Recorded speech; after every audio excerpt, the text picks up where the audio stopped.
Alright, hello everyone.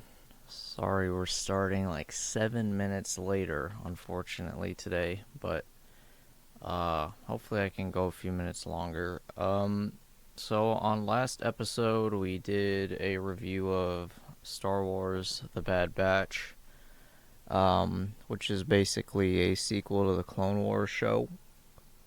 And I mentioned that I had been rewatching the Clone Wars show recently, and I haven't actually seen any new movies, so I decided I'd do a part one Clone Wars review, which will cover like 2.5 seasons. So, like, up until like part of season 3, basically. And next week, I'll probably do. I think I'm gonna watch that Nuremberg movie that recently came out, which I've been getting a lot of in my reels. And, my YouTube recommended, and it looks pretty good actually. At least in terms of the acting, the direction kind of looks just like a generic modern movie. They all kind of have this same like digital look. But anyway, the acting looks good and the story looks interesting. But for today, like I said, we're gonna do a part one of a Clone Wars review. And sometime later, we'll do the part two and finish up the series. But before we get into that, I would really like to plug my YouTube channel for this show. I post every single episode on YouTube, and I'd really appreciate it if you could subscribe. All you have to do is the following: go to the search bar, type in Rollercoaster in the Clouds, KUCI, no spaces. So that's Rollercoaster in the Clouds, KUCI, on YouTube, and just hit subscribe. Please do this. It'd be really nice to have some subscribers. And my profile picture is Anakin Skywalker, but you'll know I'm the first one that comes up. Just search in the search bar, Rollercoaster in the Clouds, KUCI, and that includes no spaces. So without further ado, let's get in. I'm just going to be talking about like the episodes and the seasons and stuff like that. So let's start with season 1. So I would say like season 1 of the Clone Wars, at least until like the ending, is more like lightweight storytelling, but just in general compared to the rest of the show, it is a lot more lightweight, but overall it's a very enjoyable season. I like it. I would say, like, especially in the first couple episodes, like, the animation is definitely, like, way worse than it is in, like, season 2 and 3. And even later in season 1, it gets a lot better.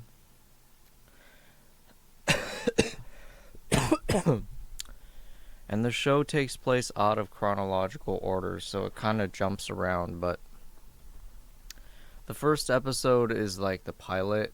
It's called Ambush. It's on Toydaria, and it's kind of like it's like a sweet episode. I like it. It's kind of like the premise of the show, which is like the Jedi fighting the war and the relationship with the clone soldiers, which I always liked because it makes like Order 66 and the fall of the Jedi even more, heartbreaking, because they bled and formed relationships with these soldiers who became their friends, and then they were, backstabbed. But this episode is about this planet called Toydaria, which is Watto's race from Phantom Menace. It's this planet Toydaria, which is like not part of the Republic or the Confederacy of Independent Systems, and Yoda's basically there to meet with the king, but the Separatists shoot down his ship, and Asajj Ventress is there, and basically the whole thing is like Yoda being chased and outwitting the droids and fighting like way outnumbered, and he kills like hundreds of droids.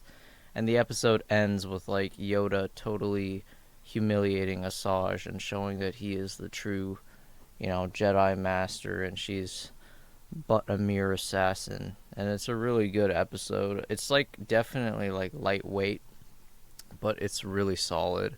I like it a lot. I'd say the worst thing about it is the animation, which is a lot worse, but it's cool. Then we have our first arc, which is a 3 episode arc. What I mean by arc is like a series of episodes following one story. So this is the Malevolence arc that comes after, which is the next 3 episodes. Again, very solid. Cool premise. Like the Separatists have developed a new ship that can basically disable ships using an energy weapon, and then they just tear them apart. And there's always no survivors.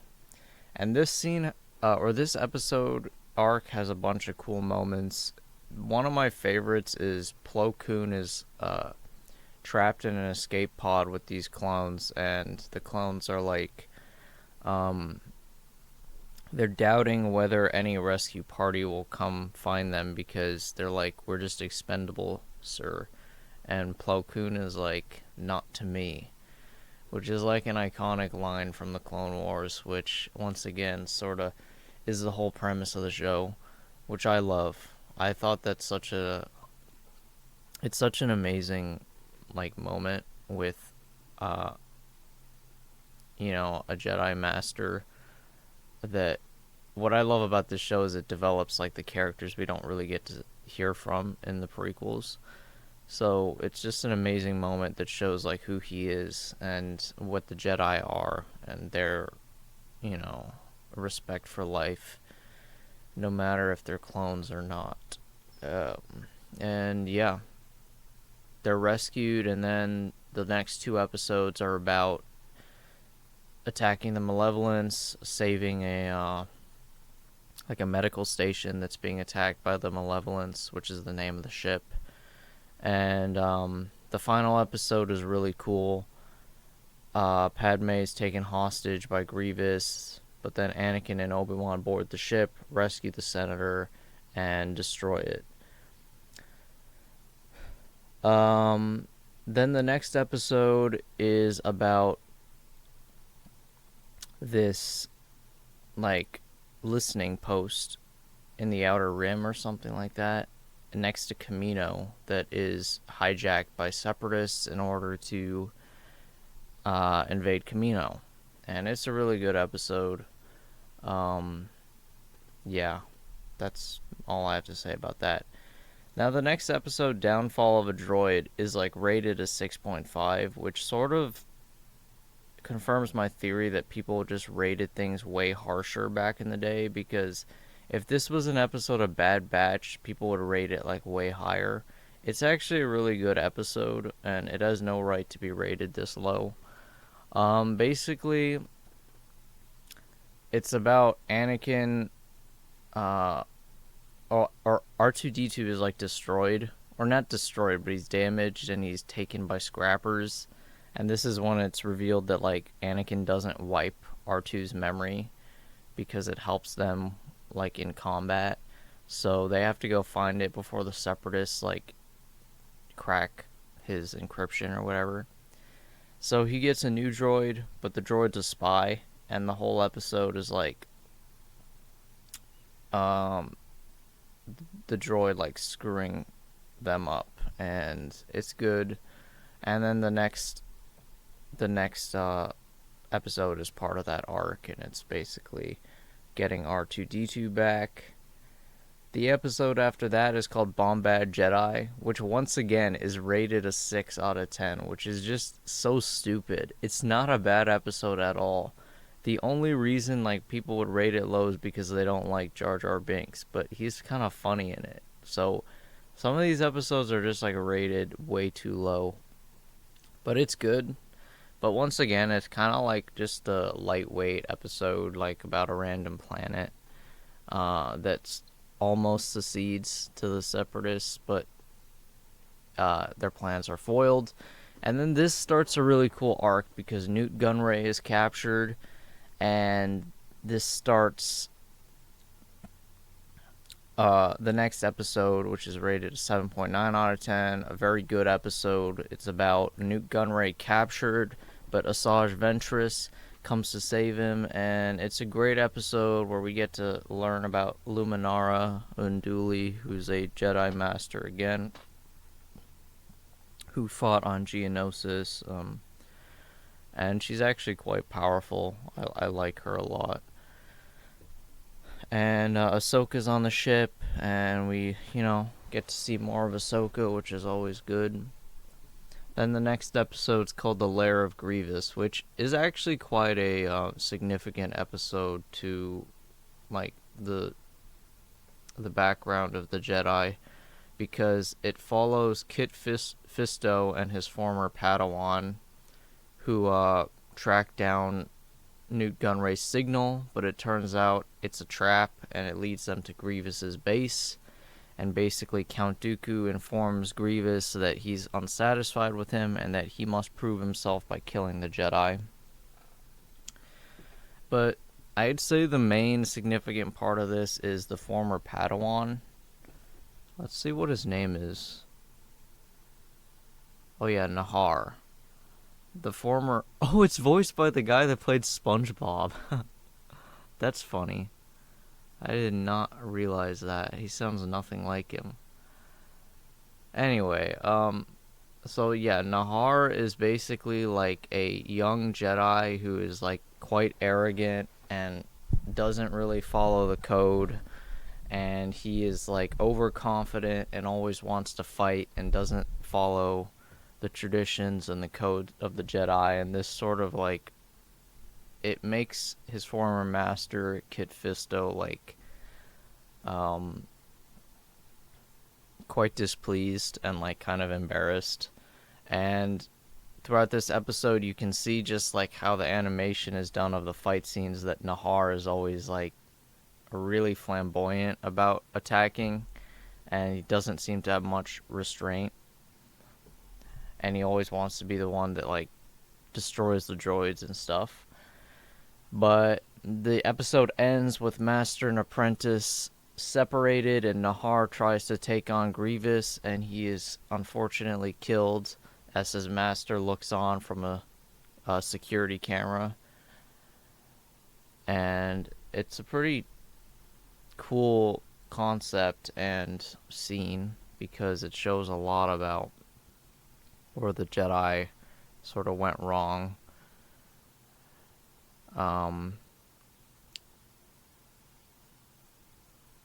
Okay, we gotta speed up a little bit. We only have 10 minutes left. The next arc is also really underrated. It's 7.3, but this has some of the best dialogue writing in the series, in my opinion. It's very fun between Anakin and Obi-Wan and Count Dooku. It's basically... It's about Count Dooku being captured, and Anakin and Obi-Wan go to track him down, but they're also captured by the pirate Hondo Ohnaka. And, yeah, it's very good. I just gotta go fast. Jedi Crash is another great episode. Anakin is injured, and basically they crash land on this random planet of pacifists, but then the Separatists arrive and they have to defend the village and also heal Anakin before they can leave. Very good. Has some good themes about war.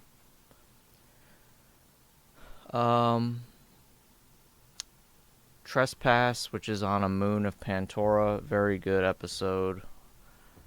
The Hidden Enemy is also very good. It's about a traitor clone. Blue Shadow Virus. That whole arc was a good arc. Very underrated once again. Oh, the Battle of Ryloth is a very good arc. It's the end to the whole thing. It's the final arc. Great battle. We get to see Mace being really cool and a badass. Oops, I don't know if I'm allowed to say that on air, actually. Sorry. Then the final episode is the hostage crisis at the Senate, which was a cool episode. And this is when we were introduced to Cad Bane, who's like a fan favorite character. Alright, Season 2. Generally, just looking at the ratings, much higher on average. We only have one 6 out of 10, whereas there was a few last time, although... Oh no, there's 2 6s out of 10, although those were completely underrated. Very good start with the holocron episodes. Cad Bane steals a holocron. tries to abduct some children for Darth Sidious. That plan is foiled. Very good. Senate Spy. That's a good episode, but it's rated 6 out of 8. Okay, that's pretty stupid. It's a good episode about Anakin and Padme, and one of Padme's former boyfriends creates some jealousy. Then we got a legendary arc, which is the second battle of Geonosis, which is very cool, and you get to learn more about the Geonosian hive mind, which is awesome. Then there's the whole arc of Eth Koth, who is a Jedi Master captured by General Grievous. In the next episode, he is saved. And yeah, very good. Now I'd like to talk a bit more about this episode, which is called Lightsaber Lost, which by all accounts is a filler episode, but I want to talk about what this show does so much better than Bad Batch. Lightsaber Lost is a very simple episode about Ahsoka losing her lightsaber, but in my opinion, it's so much better than anything the Bad Batch filler episodes were, because unlike that, it actually, it's A, way more entertaining, B, successfully develops the character, and C, actually, adds stuff to the world that's somewhat, interesting, like a elderly Jedi who's a detective that has, a lightsaber hidden in his cane, that, he goes on a character arc of being, kind of, old and useless, but it turns out in the end he has, good experience and helps Ahsoka solve the crime. As well as having, genuine, stakes and tension and a fear factor in the episode. It's a really good episode that by all accounts is filler on paper, but it actually develops Ahsoka's character as being sort of kind of inexperienced and kind of trigger happy, but willing to learn. So it's a really good episode. Then we're introduced to the Mandalore arc, which is great, where we learn about Duchess Satine, and then you get the Voyage of Temptation episode, which has great dialogue writing, where Anakin sort of susses out that Obi-Wan once was in love with this woman, and it creates a great sort of tension between Obi-Wan and the Duchess, because they're former love mates. And yeah, it's a great arc. I can't talk about it too much. Senate Murders is a 6.7 out of 10. I would say this is the worst episode of the season. It's not bad, but it's not great either. Next episode, Cat and Mouse. Pretty cool episode. We're introduced to Admiral Trench. Very good character. Then we have the Bounty Hunter episode, where Hondo comes back and is trying to steal crops from these villagers. Zillo Beast arc, very good. I like that one. Then we get the Boba Fett arc, which is really actually quite good. A lot of cool stuff in this. R2 gets a moment to shine. We get to see Boba Fett trying to take revenge for his father, and at the end Boba is captured and Aurra Sing is supposedly killed, but she does come back later. Okay, season 3 starts out great with the Battle of Kamino, an amazing arc. Once again, a very underrated episode called Supply Lines, which I actually love this episode. It's rated 6.9 out of 10, really stupid rating. In my opinion, I love this episode because it introduces a new Jedi Master called Jedi Master Dai, who has an amazing last stand on this planet, and he's actually quite powerful, but he does this amazing last stand on Ryloth before he's killed. And like I said, it's out of chronological order, so this takes place before the Battle of Ryloth, which was on Season 1. Another hugely underrated episode, Sphere of Influence, which is with the Pantoran Chairman Papanoida, who is actually quite a cool character, who, believe it or not, was played by George Lucas in Revenge of the Sith. he's a really tiny cameo. You barely can see him. Then a hugely underrated arc is the corruption arc on Mandalore. It's rated 6.7 and 6.9. Really dumb. Like some of these ones that are rated 6s are completely underrated. Then you got the assassin arc or assassin episode, very good. Okay, now here's the first one that is rated correctly, 6.2 Evil Plans. I always skip this episode. It's one of the droid episodes, very boring, very dumb. I would not recommend it. Then we got The Hunt for Zero, good episode. Hero on Both Sides is a great episode where Padme goes to Raxus, which is the capital of the Confederacy, and tries to negotiate with one of the senators and separatist senators and wants to make peace, but it's undone by a separatist terror attack on Coruscant, and it is a very good episode. Okay, now, judging by looking at the ratings, you get to the Night Sisters arc, which is where I'm actually at right now. The Night Sisters arc is an amazing arc where Asajj is betrayed by Dooku and wants to take revenge by creating a sort of Force apprentice out of Savage Opress, who is a Zabrak like Darth Maul, comes from the same bloodline, and they basically create a perfect apprentice that will eventually betray Dooku and get revenge for Asajj. They are rated very high, like towards the top end of the 8, which is amazing. And then right after that, you have the Mortis arc, which is a fan favorite. Then right after that, you have the Citadel arc, really great end to this season. Then you have the Patamon Lost arc, where Ahsoka gets kidnapped, which is good, but not as good as the Citadel one, which is a basically breaking out Tarkin and Jedi Master Evan Peel from a separatist prison. It's an amazing episode, really cool. The Mortis arc is, I don't know, is it the best one from this season? It's either that or the Night Sisters arc, but they're both like, this is when the show like kind of gets into like goated mode. Like after the end of season 3, they definitely like have like way better episodes. Just looking ahead, you got Umbara, you've got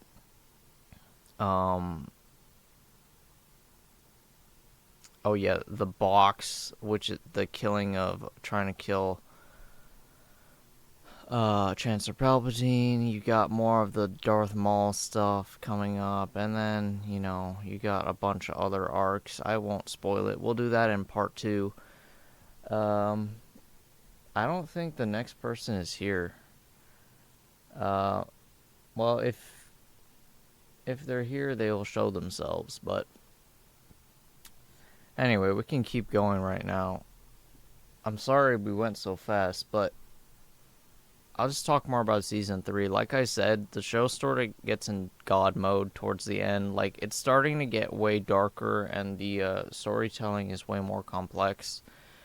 But I would like to say that, like, 90% of the episodes are either good or very good, in my opinion. And, like, a fair few of them are great, even in the first 2 seasons, like, that are way more lightweight. They're just really entertaining if you like Star Wars. I think anyone that is obsessed with, like, Star Wars 1 through 6, let's be clear, not the Disney princess movies. Everyone who loves Star Wars should watch Clone Wars, because it's really just, like, a really good prequels era storytelling that just, like, develops the characters even more. And one of my favorite things about the show is how, like, it brings up totally obscure characters that are, like, Jedi Masters, like Evan Peel, Luminara, Plo Koon, Kit Fisto, etc., and even introduces a few new ones that I just really like to see, like, what they got up to during the war, and it's very fun to watch. But even like random ones they introduced, like Jedi Master Dai, that gets like sort of a heroic last stand on Ryloth, was really interesting. And like I said, right now I'm currently on the Night Sisters arc, and Savage Opress has just been introduced, who's a really great character. Even in the even like just when he's introduced, they give him like a mini arc where he's like this caring guy that is trying to protect his brother from being killed by Asajj Ventress when she's looking for a new apprentice. And basically, um, they use like dark magic on him and turn him into a monster, and he kills his brother. And that's such a compelling arc. And then he's dropped off with Count Dooku and like begins to train and stuff, and it's a very cool story. But the ending of the first episode of that arc, he is ordered by Count Dooku to prove himself, and they send him to a Jedi temple in the Outer Rim, I believe. And he's like, go kill the two Jedi there and prove yourself. And Savage, just with pure aggression, just kills everybody in his path.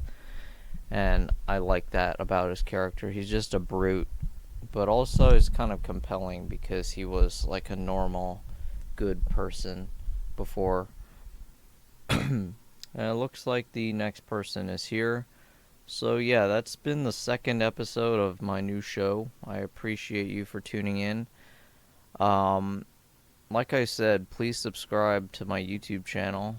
All you have to do is type in on YouTube Rollercoaster in the Clouds, KUCI, in the search bar, no spaces. Rollercoaster in the Clouds, KUCI, no spaces. Alright, thank you guys.